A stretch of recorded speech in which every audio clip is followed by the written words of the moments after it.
উনি যখন এনকেডি এর চেয়ারম্যান হয়েছিলেন তখনই আমি কনফার্ম ছিলাম যে যে কোনো দিন জয়েন করবে। আজকে জয়েন করেছে, আমি কোনো আশ্চর্য নই, কারণ এটা আমি শিওরই ছিলাম যে এটা একদিন ঘটবেই।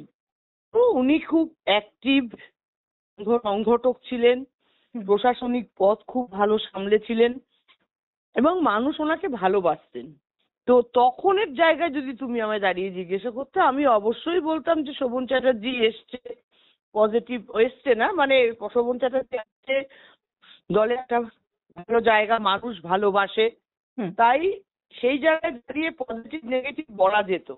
চলে গিয়ে যদি ঘরেও বসে যেতেন, মমতাদির সঙ্গে রাগারাগি হয়েছে, সব ছেড়ে ছুড়ে ঘরে বসে আছেন, তারপরে তিনি আবার তৃণমূলে আসতে চাইলেন।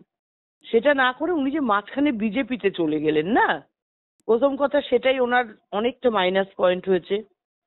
মেয়রের সঙ্গে ওনার অনেক দিন 8 বছরের ডিস্টেন্স হয়ে গেছে, তারপরে যে ওনার যে মানে কি বলবো ইমেজ, সেই ইমেজটাও তো উনি ধরে রাখতে পারেননি, নিজের যে সমস্ত মানে পার্সোনাল লাইফ নিয়ে উনি যা করেছেন আর কি। তো এবার দেখো মানুষ কতটা মেনে নেবে, মানুষ কতটা মেনে নেবে না, এটা না আমি সঠিক বলতে পারবো না, কিন্তু মানুষের মধ্যে তো এটা নেগেটিভ প্রভাব পড়েছে তো অবশ্যই।